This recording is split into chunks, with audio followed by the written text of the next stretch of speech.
Bonsoir à toutes et à tous et bienvenue dans cet entretien exceptionnel avec le président Patrice Talon qui prend aujourd'hui la parole au cœur de ce qui ressemble à une tambouille préélectorale.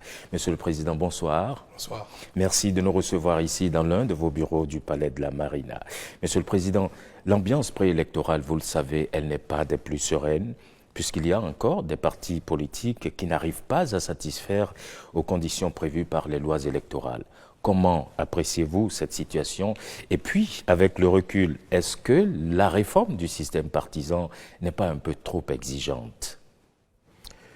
Je dois vous avouer que la situation dans laquelle se trouve la dynamique électorale ne m'enchante pas du tout. Elle porte préjudice à l'image de notre pays. Mais pour autant, il n'y a pas lieu d'indexer la réforme du système partisan, encore moins le code électoral. Les infortunes qui s'observent chez les démocrates sont-elles la conséquence d'un code électoral trop contraignant ou résultent-elles d'une main cachée, en l'occurrence celle du président Talon? Comme je suis devenu le souffre-douleur du président Boni et le bouc émissaire idéal pour tout ce qui ne va pas chez les démocrates, que puis-je dire pour ne pas être condamné? Je suis le coupable idéal. Mais avant d'aller à l'échafaud, je vais vous dire à vous toute la vérité. Tout ce que j'essaye de couvrir depuis fort longtemps, en raison de ma charge et de la réserve que cela m'impose. En effet, depuis 2016, mon prédécesseur, le président Boni, s'emploie avec beaucoup d'énergie à faire échec à toutes les réformes, quelles qu'elles soient, et à l'action publique, quel que soit le secteur. Avant 2016, tout le monde priait pour une réforme du système partisan. Nous l'avons engagée et j'en suis fier. Elle consistait à encourager, voire contraindre, les partis politiques au regroupement. Le FCBE, qui était à l'entame de la réforme, je crois le parti le plus grand de la centaine de petits partis que comptait le Bénin, avait l'opportunité d'absorber un grand nombre de ces petits partis et de devenir un grand parti d'envergure nationale, pour peu qu'elle en ait la volonté. Mais comme c'est une réforme engagée par Patrice Talon, pas question. Pas question que cette réforme prospère, même si la FCBE devait en profiter. De même, l'appel de Patrice Talon à entrer en partenariat avec la FCBE et à accueillir des cadres FCBE dans la gouvernance politique et technique du pays a été refusé à tous ceux qui ont estimé le contraire et ont montré leur disponibilité à collaborer. Tout cela ont été bannis. Cette volonté du régime de la rupture d'associer toutes les compétences et bonnes volontés, quel que soit leur bord politique, à la construction du pays, s'est manifestée très tôt, et ce, dès la formation du premier gouvernement. C'est dans cette perspective d'ailleurs que M. Jean-Claude Oussou, membre du staff de campagne de Lionel Zissou, a été appelé au gouvernement en qualité de ministre de l'Énergie dès le lendemain de l'élection présidentielle. Beaucoup d'autres, en raison de leurs compétences techniques ou de leur leadership politique, ont été appelés pour servir le pays aux côtés de Patrice Talon, élu comme président de tous les Béninois et non comme président d'une partie des Béninois. Certains restés fidèles à la ligne du parti et de son chef, je parlais des FCBE, du président Yaya Boni, sont manifestement entrés en quasi-rébellion contre le nouveau régime, et ceux qui ont choisi de servir le pays à mes côtés ont été, comme je l'ai dit, purement et simplement bannis. Ce sont ces deux phénomènes, refus d'adhérer aux réformes politiques et refus de toute collaboration avec le nouveau régime qui ont conduit pratiquement à la scission des FCBE, puis à la création du parti Les Démocrates. Je résume. Et je peux vous dire que le point d'orgue de cette opposition radicale de principe a été atteint à l'occasion des élections de 2019. Mais de quoi s'est-il agi concrètement, Monsieur le Président? Mais vous n'avez pas manqué, en tant que Béninois, de suivre les événements, tout ce qui s'est passé au Parlement, puis à l'occasion de l'élection, avec les drames qui ont suivi. Souhaitez-vous que j'aille dans le détail? Allons-y, on veut bien comprendre, Monsieur le Président. Je crois que c'était en février 2019 que j'ai reçu ici au Palais l'ensemble des partis politiques représentés au Parlement. Parce que nous venons d'engager la réforme du système partisan. Les textes adoptés qui répondaient parfaitement à l'attente de tous avant 2016, ces textes ont commencé à être boudés par une partie de la classe politique, notamment les FCBE d'alors. Et ils ont estimé que les nouveaux textes n'étaient pas convenables, trop rigides, et risquaient de ne pas les faire gagner des élections. Mais comme nous sommes au début du processus et qu'il fallait trouver un terrain d'entente, j'ai accepté que l'ensemble des acteurs politiques au Parlement se mettent ensemble pour trouver les textes qui, selon eux, permettraient à tout le monde d'aller aux élections sereinement, tout en engageant la réforme du système partisan. Ne pas rester au statu quo de notre passé connu, excusez-moi le terme, de pagaille politique, mais d'engager une réforme qui reste à la portée des uns et des autres. Des rencontres ont eu lieu au Parlement, sous la présidence de président Ongbedi, président de l'Assemblée à l'époque, et un consensus a été trouvé. L'ensemble de tous les acteurs représentés au Parlement ont abouti à un consensus. Et je crois que ce consensus a été consigné dans un document le 18 mars 2019. Ceux représentant l'opposition dans le comité sont allés voir le président Yaya Boni pour lui présenter le consensus. Mais tenez-vous tranquille. Le président Yaya Boni a refusé que le consensus soit adopté, que les tests prévus pour être votés afin non seulement d'engager la réforme, mais de permettre à tout le monde d'y aller plutôt aisément. Ces tests ont été refusés par le président Boniaï, qui a dit aussi, ceux qui sont venus le rencontrer, que les choses n'ont qu'à rester en l'état. Que si l'élection ne doit pas avoir lieu, elle n'aura pas lieu. Et que nous verrons bien. La mort dans l'âme, ses propres représentants revenus au Parlement ont indiqué que, bien qu'ils aient travaillé au consensus, bien que les nouveaux tests devant être pris leur convenaient bien, mais que la ligne du parti ne permet pas d'avancer et de signer quoi que ce soit. Et encore moins de voter de nouveaux tests, puisqu'il était prévu que les tests changent. Je dois préciser que, à la suite des négociations au Parlement, tous les représentants de chaque camp, mouvance, opposition et consorts, comme je disais tout à l'heure, après avoir abouti au consensus, tous les représentants désignés avaient signé l'accord de consensus. Donc avant d'aller soumettre cela au président Yaya Boni. C'est parce que celui-ci a refusé qu'il n'est pas question que le consensus soit mis en œuvre, qu'ils sont donc revenus et ont dénoncé leur propre signature. Ils l'ont dénié finalement. Ils l'ont dénié, après l'avoir signé. Cela, je tiens à le préciser parce que c'était pour tout le monde, il paraissait évident que ce consensus soit mis en œuvre. C'est pour ça que je crois que les représentants de l'opposition n'ont même pas estimé nécessaire d'aller solliciter l'approbation du document avant de le signer. C'était évident pour eux parce que tout ce qu'ils ont demandé a été pris en compte. Mais malheureusement, donc, l'approbation du président Boniaï n'a pas été obtenue et ils sont revenus au Parlement pour dénier leur propre signature et se retirer de la salle. Et d'ailleurs, à la mise en œuvre des tests, je crois, je n'ai plus le bon souvenir des choses, toutes les questions ont été évoquées, ils sont carrément sortis de la salle.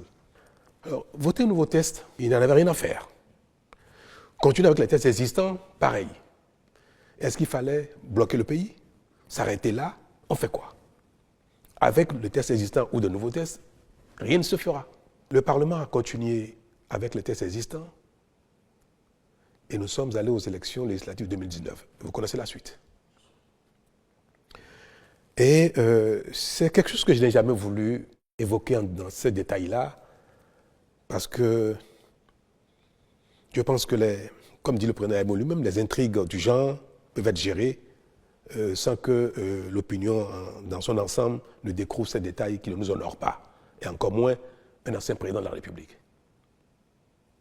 Mais je suis tenu à la fin de dire, que tout le monde m'entende, que ce qui s'est passé en 2019, c'est le président Aïbo qui a été le seul responsable. Il a empêché la tenue normale des élections, il a empêché les démocrates de participer aux élections. C'était l'FCBE à l'époque, parce qu'il a empêché que des tests consensuels soient mis en œuvre pour permettre une élection apaisée. Il a pratiquement empêché que les élections aient lieu dès l'adoption des tests au Parlement. J'ai assumé. J'ai été vu comme celui qui est à l'occasion, qui est à l'origine des violences électorales que nous avons connues. C'est mon rôle, je suis dans la charge, j'ai assumé. Mais ce qui se passe et qui continue de se passer ne peut pas me permettre de rester silencieux indéfiniment. Alors, je crois qu'à la suite de cet événement, nous avons eu droit à l'installation de ce Parlement qualifié de monocolore, la 8e législature. Donc, qui s'est installé sans la FCBE et qui a été qualifié de monocolore. Mais devrions-nous arrêter toutes les réformes en raison de cette situation? De l'opposition du président Mboniaï, de faire partie du pays normal, ou bien fallait-il continuer à construire le pays en faisant les réformes, en espérant que la foi dont le président Mboniaï se réclame finirait par l'assouplir. Nous prions tous et nous espérons chaque fois que le ciel nous accorde de faire de bonnes œuvres, de calmer nos pulsions, nos colères, pour qu'autour de nous, la vie soit confortable pour les uns et les autres. Et moi, j'ai espéré que cette foi finirait par avoir raison de la position du président Mboniaï. Mais je crois que rien n'y fit. Nous avons donc décidé de ne pas arrêter le processus de mise en œuvre des réformes et nous sommes allés donc le plus loin possible pour rester dans la dynamique de l'aboutissement à un pays doté de grands partis politiques susceptibles de représenter toutes les régions du Bénin à l'occasion de chaque élection, que ce soit législative, communale ou présidentielle.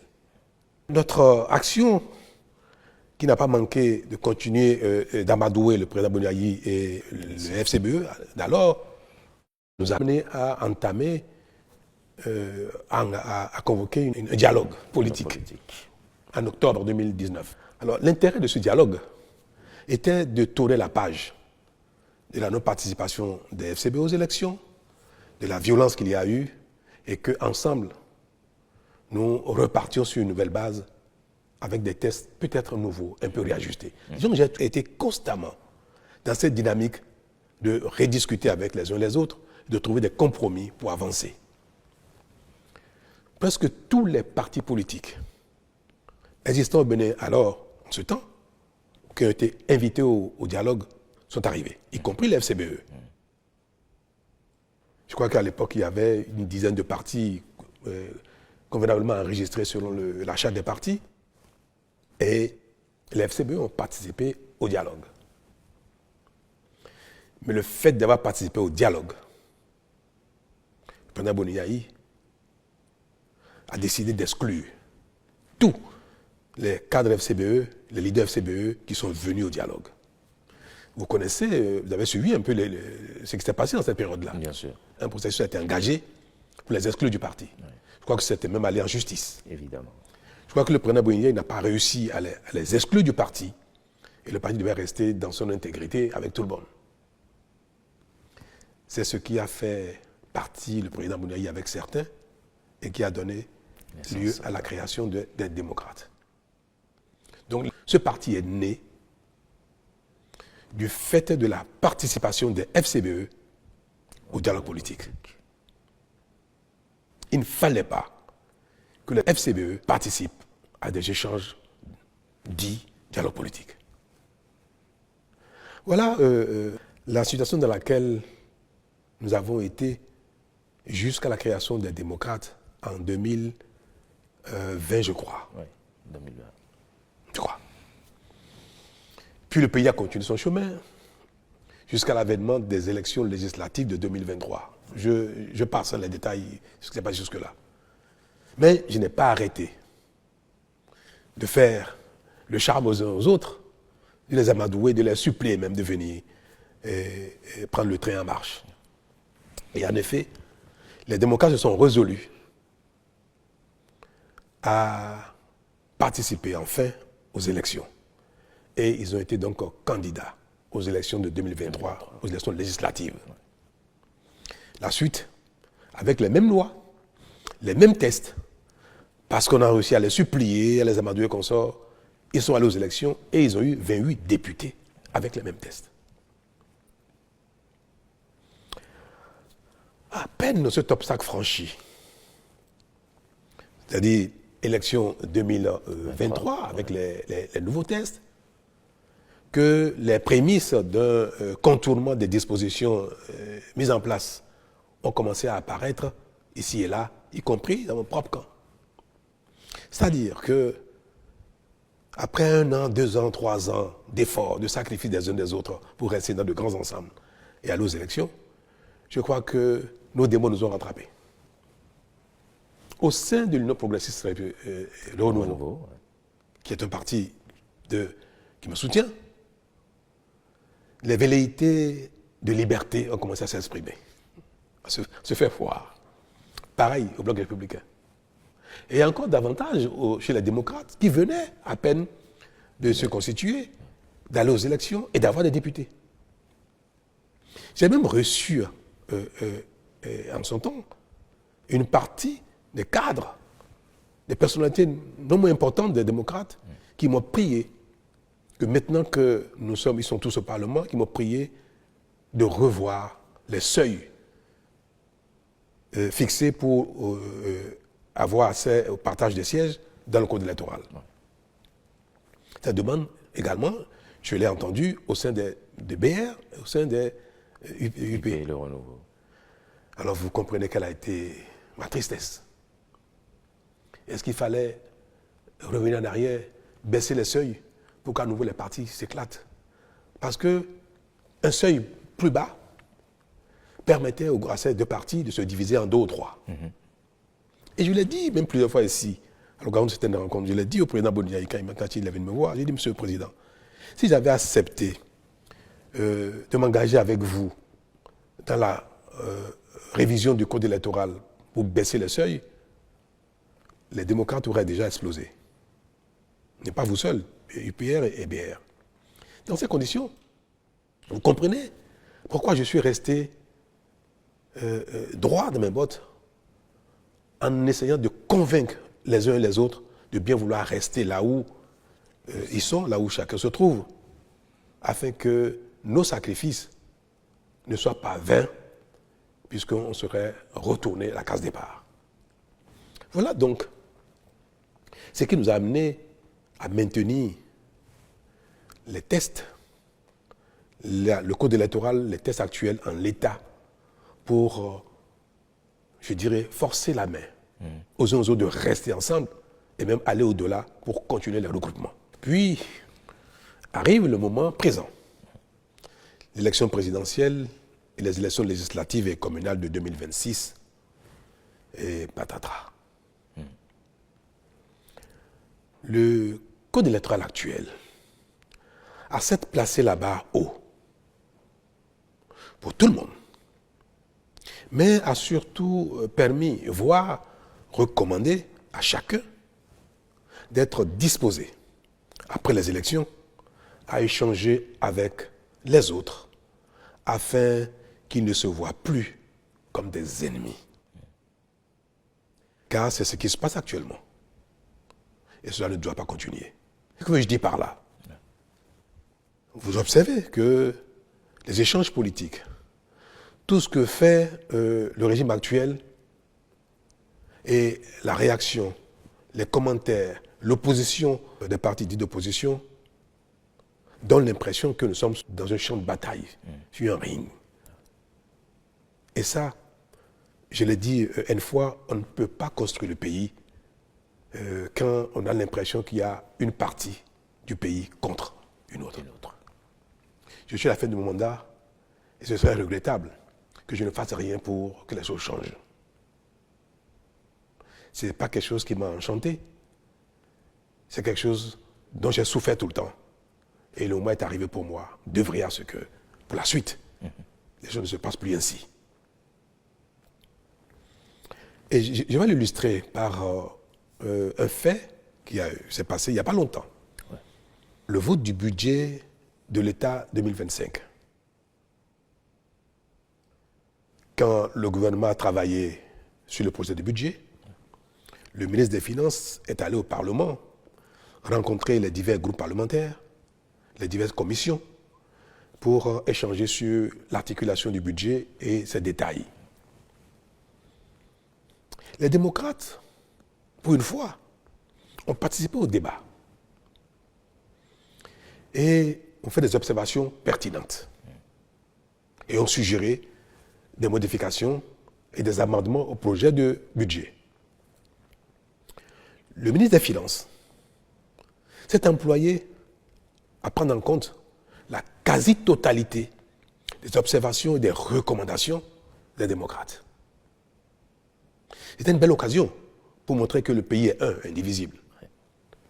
Et je profite pour l'en féliciter à nouveau, mais toutes les gymnastiques possibles ont été faites pour que toutes les observations soient prises en compte et toutes les recommandations des démocrates soient intégrées au projet de budget.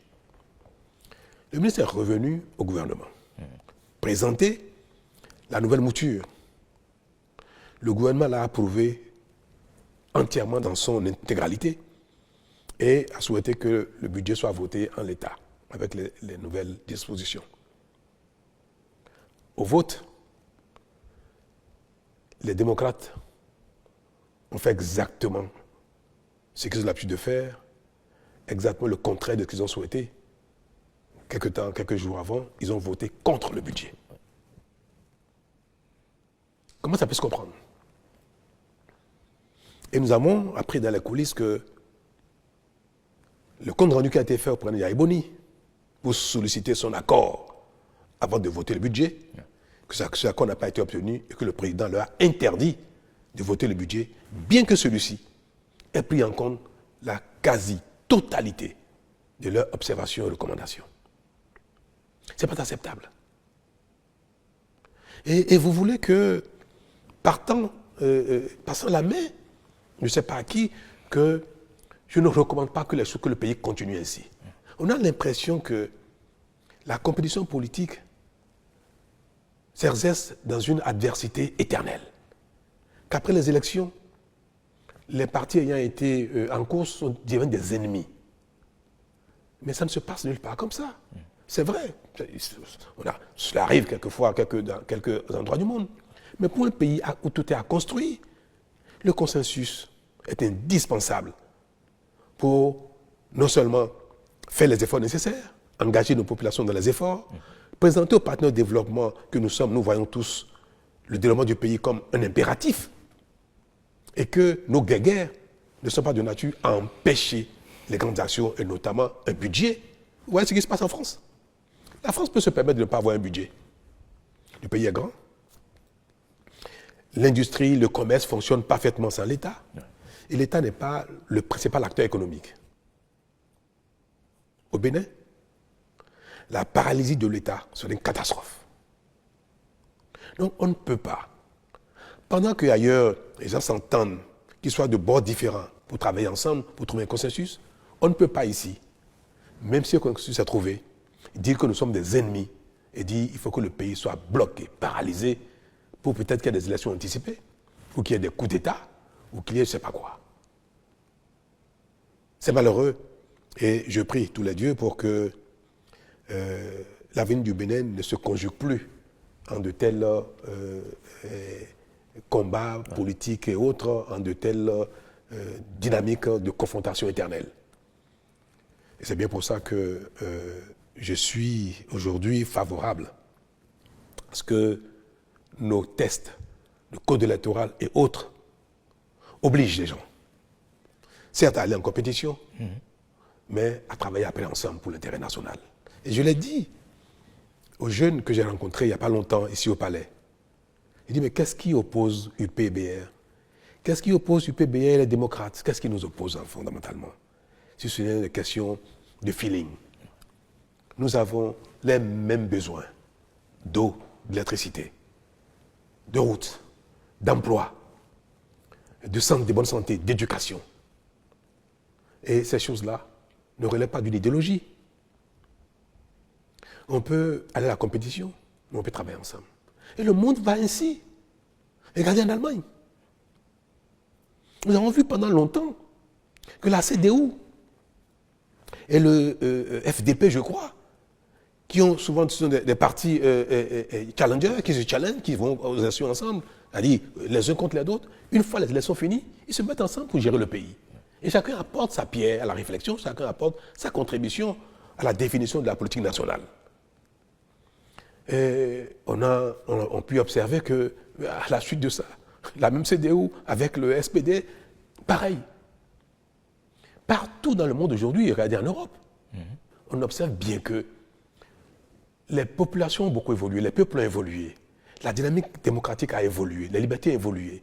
Donc, il n'est plus convenable qu'un seul camp dise qu'il détient la vérité et qu'il s'impose aux autres. Il faut mettre les vérités ensemble pour construire un pays. Mais mettre les vérités ensemble requiert dans un système démocratique que d'abord les vérités se confondent dans les urnes. Une fois que l'un a gagné, parfois on peut gagner une élection à une voix près. 49,49% peuvent perdre au profit de quelqu'un, d'un groupe qui a fait 51,01%. Ça ne veut pas dire que les 49% ont tort. Non, il faut que pour construire le pays, les responsables, les divers leaders se mettent ensemble d'une certaine façon pour définir la conduite du pays, chacun dans son rôle, chacun dans son couloir, chacun selon ses compétences. C'est bien cela, et de ça qu'il s'agit.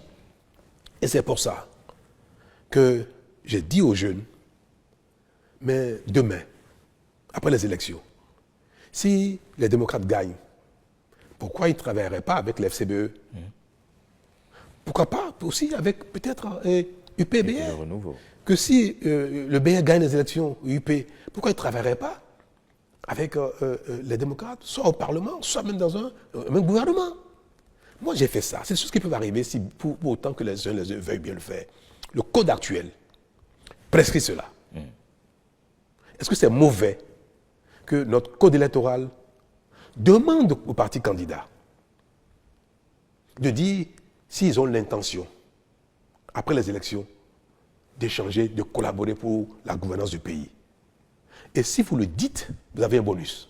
C'est-à-dire les partis politiques qui disent, après les élections législatives, après les élections communales, après les élections de manière générale, nous sommes capables de travailler ensemble, ils ont un bonus. Et le bonus, c'est que pour les législatives, les 20% qui sont exigés par circonscription électorale, on vous permet de les sommer ensemble. Même si vous n'avez que 10% dans une circonscription, dès lors que vous dites, je suis prêt à travailler, à discuter au Parlement avec un autre groupe qui a 12%, eh bien, vous bénéficiez de ces 12%. C'est une technique pour amener les gens à commencer à se parler. C'est tout. Oui. Et bien ce code-là, on l'attaque. Tout le monde est en train de signer des accords de gouvernance et parlementaire. mais les démocrates ont refusé. Le président Yaïboni a refusé que les démocrates signent un quelconque accord avec qui que ce soit, y compris la FCBE. FCBE est une partie d'opposition, même modérée. C'est un parti d'opposition. Si les démocrates avaient signé avec la FCBE un accord de gouvernance et d'accord parlementaire, le duo candidat à l'élection présidentielle des démocrates ne serait pas tombé, malgré la défection d'un de leurs. Oui. Parce que la FCBE dispose, je crois, de 6 ou 7 ou combien de parrainages. Les parrainages de la FCBE auraient permis aux démocrates d'être présents aux élections. Donc ils ont choisi de marcher sur la corde raide, sur le fil du rasoir. Ils se sentent si forts, c'est très bien. Mais en ce moment, quand on a choisi de marcher sur un fil et qu'on tombe, il ne faut pas chercher les boucs émissaires ailleurs. Okay. Je suis malheureux de le dire et de le répéter. Je suis malheureux que les démocrates n'aient pas les élections présidentielles. Ils avaient la possibilité de le faire. Ils pouvaient signer un accord avec l'FCBE. Et moi, j'ai demandé même à l'UP et au BR de rester disposés à signer avec les démocrates un partenariat ou un accord de gouvernance. Si je l'ai dit publiquement, devant le peuple, avec les jeunes, c'est parce que c'est ma consigne. Et je l'ai dit pour que les cadres des deux partis UPBR entendent publiquement que le président de la République, qui est aujourd'hui le chef de la majorité, souhaite que UPBR puisse signer avec n'importe quel autre parti, y compris les démocrates. Je l'ai dit publiquement. Ouais. Qu'est-ce qui, honnêtement, pourquoi Yaïbou ne peut pas accepter de signer un accord avec ceux-ci et dire que si vous gagnez ou si je gagne, nous pouvons travailler ensemble. Mais cette déclaration ne veut pas dire qu'ils ont l'obligation demain de nommer des ministres de parti. Non, c'est juste l'intention. À la limite, même ils peuvent ne pas le respecter plus tard. Mais ce serait bien que le peuple entende, qu'eux-mêmes se disent, travailler ensemble n'est pas un problème quand on est dans le même pays. C'est tout ce que voulait le Code. Et cela leur aurait permis, cette déclaration d'intention leur aurait permis aujourd'hui d'être candidat au présidentiel. Si vous permettez, allez-y, monsieur le président. L'élection législative arrive bientôt. Ouais. Le Code dit qu'à défaut d'accord de gouvernance, à défaut d'accord parlementaire, ouais, chaque liste, chaque parti devra réaliser 20% de suffrages, obtenir 20% de suffrages dans chacune des 24 circonscriptions législatives. Aujourd'hui, aucun parti n'est en mesure de le faire. Peut-être que demain, ils le feront. Ni UP, ni BR, ni FCBE, ni MOEL, ni RN, même les démocrates, en tout cas, ils ne l'ont pas. Je ne sais pas s'ils y parviendront. Nous voulons y arriver là. Nous voulons y arriver. Que demain, nos partis soient d'envergure pour pouvoir être représentatifs partout. Et que partout dans le Bénin, les gens se sentent concernés par l'action d'un parti, le pouvoir d'un parti. Même si le parti n'est pas majoritaire partout, que le parti soit présent, suffisamment présent partout. Comme on n'y est pas encore, et que nous demandons aux gens de se regrouper pour y arriver, mais en attendant d'y être, on demande aux gens de faire des déclarations d'intention. Rien que ça. Que les démocrates disent, je pourrais travailler avec les BR après les élections. En quoi vraiment? C'est noble comme intention. Oui. Ça peut les influencer demain à être un peu disponibles. Mais en quoi c'est une contrainte? Oui, et cela leur aurait permis bientôt d'aller aux élections législatives sans être soumis à la satisfaction de ces 20% exigés. Et ils pourront avoir peut-être 50%, 60% du Parlement. Peut-être qu'ils auront 80 députés sur 109, rien qu'avec cette déclaration d'intention. Moi, je fais tout pour amener les uns les autres à travailler ensemble, à ne plus être des ennemis, au moins à déclarer leur intention de non-agression. Oui, vous parlez si bien d'intention de non-agression, mais croyez-vous vraiment à la viabilité de ces alliances entre des partis qui aujourd'hui sont d'obédience différentes? Mais vous voyez bien que les obédiences ne sont pas forcément liées à des idéologies de gouvernance politique. Quand on a tout, on a déjà les fondamentaux, on a l'école, la santé, les routes, l'eau, l'électricité, assez d'emplois, on peut parler d'obédience politique, en réalité liée à la vision. Mais aujourd'hui, nos populations demandent aux uns aux autres le minimum, comment je vais dire ça, le minimum de survie. Donc les gens sont dans des divers camps par affinité. C'est tout. Mais je vous ai dit, qu'est-ce qui différencie le PR du bloc républicain? C'est un camp d'affinité. Qu'est-ce qui fait que les démocrates ne sont pas ont quitté le FCBE? Pourquoi à l'époque les FCBE Yaïboni ne sont pas venus avec moi? Parce qu'il y a un problème à Yaïboni et à Patrice Talon. Le seul problème que les FCBE ont eu dans le passé, quand ils étaient dirigés par Yaïboni, le seul problème que les démocrates ont aujourd'hui, dirigés par Beni Yahi, c'est parce qu'il y a un problème entre Patrice Talon et Yaïboni. La guerre entre mon ami, mon grand frère, l'ancien président et moi, est en train de pourrir l'environnement politique au Bénin. Même l'environnement social. En train de pourrir même la paix et la quiétude, la concorde. C'est dommage. Vivement les élections de 2026 pour que nous quittions la scène politique. Je voudrais tant. Vous le souhaitez? Ah oui, que lui et moi, on quitte la scène politique. Ça c'est peut-être vous, mais peut-être pas lui. Mais je voudrais qu'il quitte aussi la scène politique. Ouais. Car à la limite, on se retrouve dans un conseil de sages pour donner des conseils aux gens, pour faire des arbitrages. Le Sénat voulait vous dire? Mais pourquoi pas? Je ne sais pas quel nom ça va s'appeler, mais il serait bien que nous quittions la scène politique. Notre relation nuit au Bénin. Moi, je fais tout pour qu'il en soit, que ce soit différent, que ce ne soit plus ainsi, mais je n'y arrive pas. Je n'y arrive pas. Je suis pressé que le terme de mandat arrive pour que les Béninois vivent autre chose en dehors de Talon et de Yaïboni. Vous savez, en 1990, à la conférence nationale, pourquoi les conférenciers ont mis la limite d'âge aux élections présidentielles, 70 ans? Pourquoi? Ça a été affirmé. Les anciens présidents que le Bénin a connus jadis, Maga, Arouma Degbe, Apiti, Zinsou, ont pourri la vie aux Béninois par la compétition politique, par la guerre de leadership. À la conférence, paix à l'âme d'Apiti, Apiti n'y était plus, mais il restait encore 3. Maga, Arouma Degbe, Zinsou. Presque à l'unanimité, sauf les 3. Les confédérations ont décidé de les mettre à l'écart, de les mettre au repos, de leur interdire d'être candidats. C'est ça aussi, les lois des pays sont faites pour régler les problèmes qui se posent au pays. Moi, je demanderais bien au Béninois, au Parlement, de voter une loi constitutionnelle pour interdire à Talon, à Yaïboni et à Soglo de faire la politique. Qu'on aille passer nos vacances au village.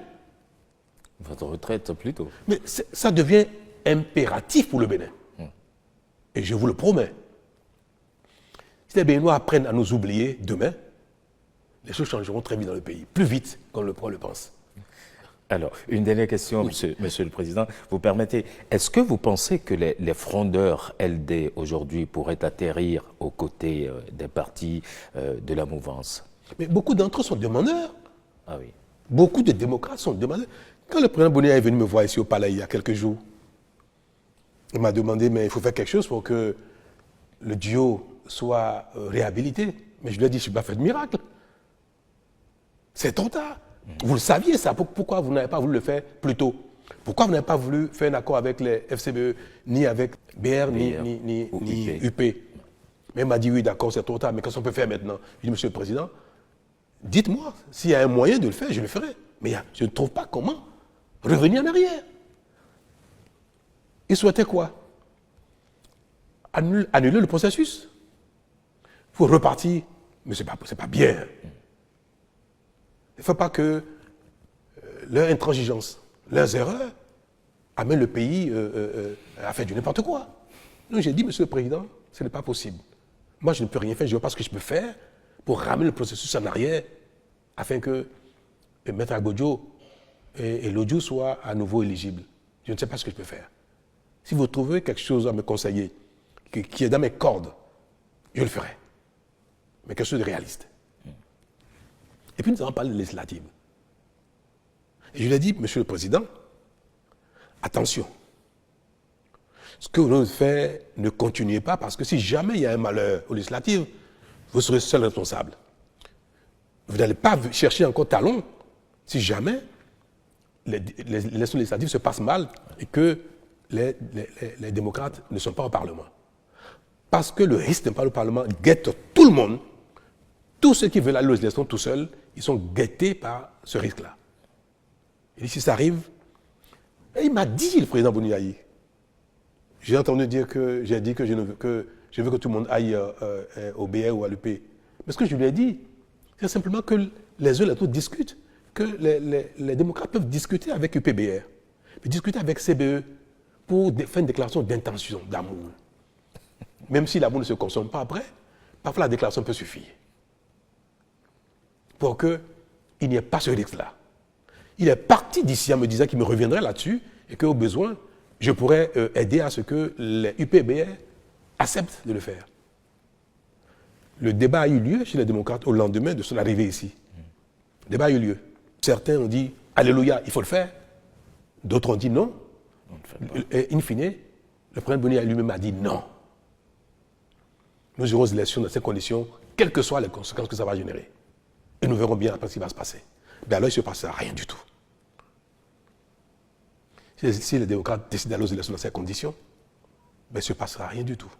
Je vais prier simplement pour qu'ils gagnent, qu'ils enlèvent des sièges pour que le pays retrouve son calme comme d'habitude. Un mot, Monsieur le Président, pour conclure cet entretien. Mais je voudrais conclure cet entretien avec vous et vous interpeller vous-même en tant que Béninois, juste pour dire qu'il faut préserver la concorde, l'unité. Et il faut que chaque personne, chaque leader, chaque Béninois qui, dans sa vie sur cette terre, finit d'accomplir sa mission, un rôle donné pendant un temps, qu'il veuille que ceux qui vont le succéder, quelles que soient les conditions, puissent réussir pour l'intérêt général. Que celui qui part ne souhaite pas le chaos après lui. Je veux dire que la compétition politique ne doit pas se faire au détriment du pays. Malgré nos déceptions, malgré nos divergences, il ne faut pas que nous soyons ennemis au point de compromettre l'intérêt général. Moi, j'en ai donné le signal. J'ai travaillé avec des FCBE au lendemain de mon arrivée à la fonction. Jusqu'à aujourd'hui, je continue de le faire. L'ancien Premier ministre Zinsou, qui a été mon challenger aux élections de 2016. Aujourd'hui, il travaille avec le Bénin, il travaille pour le Bénin. Il fait des choses extraordinaires. Moi, je suis admiratif de ce qu'il fait. Il nous accompagne beaucoup, il nous aide beaucoup. Il aime son pays. Moi, j'ai pu, en 2016, même mal juger sa capacité à se donner pour le Bénin. Et j'observe, il n'est pas président, mais il fait des choses extraordinaires pour le Bénin. Et ça, vous voyez, s'il avait suivi Yaya Boni, il nous aurait privés de ses compétences. Il nous aurait privés de tout ce qu'il nous apporte dans le succès de notre action. C'est ce que je voudrais que chacun fasse, qu'on soit d'un bord ou de l'autre. Quand c'est le pays, on peut servir le Bénin. On peut ne pas être d'accord avec Talon, Patrice. On peut ne pas être d'accord avec la rupture. Il ne faut pas saboter le Bénin. Il y a un monsieur qui fait des posts sur les réseaux sociaux, qui est un poulain du président Yaya Boni, un projet démocrate. Un protégé, un poulain, je sais de quoi je parle, Yaya Boni, qui raconte sur les réseaux sociaux que nul ne doit aller investir au Bénin. N'allez pas au Bénin, vous serez escroqués, vous serez broyés, vous serez mis en prison. Les Béninois sont des voleurs, ils vont vous voler, ils vont vous escroquer. L'État même du Bénin va vous escroquer aussi, vous serez broyés. C'est un Béninois qui est un des sympathisants démocrates, un proche du président Yaya Boni, qui dit de pareilles choses sur les réseaux sociaux. Mais j'aurais voulu dire au président, mais dites-lui d'arrêter, c'est pas bien, parce qu'il ne porte pas préjudice à Talon, c'est le Bénin. Il dit aux gens de ne pas venir au Bénin, n'allez jamais au Bénin. Alors, quand je vais partir, il dira quoi? Ah bon, le diable est parti, maintenant vous pouvez aller au Bénin. Mais il aura impacté négativement le Bénin. Il impacte le Bénin négativement.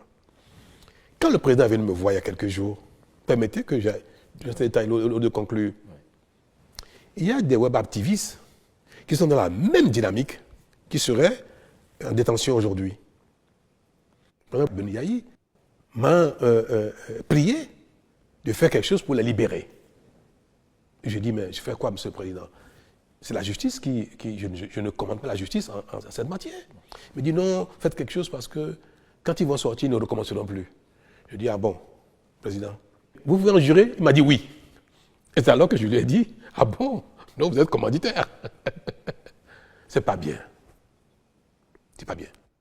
Donc, je veux donner un mot de fin pour exhorter les uns les autres, exhorter les démocrates à être disposés à tout, disposés à ouvrir. Et je veux interpeller surtout ceux que j'ai vus démissionner des démocrates. C'est malheureux qu'ils aient démissionné. C'est dommage.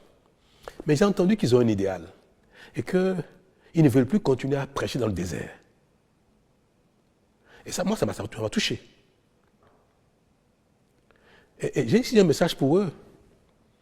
C'est que si leur idéal ne peut pas prospérer dans le groupe politique actuel et qu'ils sortent de ce groupe-là, il ne faut pas que leur idéal meure. Il faut qu'ils continuent de le promouvoir. Mais le meilleur moyen de promouvoir un idéal politique, c'est d'être un acteur politique. Et c'est pour ça que, sans état d'âme, je vais inviter le ministre d'État Wadaï, candidat aux élections présidentielles. Je vais inviter l'Union progressiste de Renouveau. Je vais inviter le Bloc républicain, Moël Béné, RN, pour les rencontrer, discuter avec eux et leur permettre même de s'exprimer leur idéal dans un cercle plus large. Parce que ce que je prône depuis, c'est d'ouvrir les champs des discussions politiques, d'ouvrir les cercles de rassemblement politique. Et il ne faut pas les laisser en rade, parce qu'ils n'ont pas trouvé bonheur là où ils sont. Mais ils sont des acteurs politiques, ils continuent de vouloir défendre un idéal, il ne faut pas les laisser en rade. Je serai heureux de les voir, discuter avec. Et je voudrais également que d'autres démocrates qui sont encore dans le parti influencent le président Boni Yahi, influencent les faucons du parti pour qu'ils ouvrent des discussions avec les FCBE, avec BA, avec UP, pour que les compétitions électorales ne fassent pas de nous des ennemis. Et ça, telle est ma prière. Et je vais, demain ces jours-ci, agir pour ça. Je veux le ministre Wadaï, je lui dirai qu'il doit le faire. Je veux le président Djogbenou, Biochane, Ayadji et Mme Prenessio, je vais leur dire qu'il faut aller parler avec ceux qui ne pas trouvé leur bonheur et qui sont sortis pour que le Bénin continue de rassembler ses fils qui ont de la vocation politique pour travailler ensemble pour le Bénin. C'est ma volonté, c'est ma prière. Merci beaucoup, Monsieur le Président. Merci. Merci à toutes et à tous. À très vite.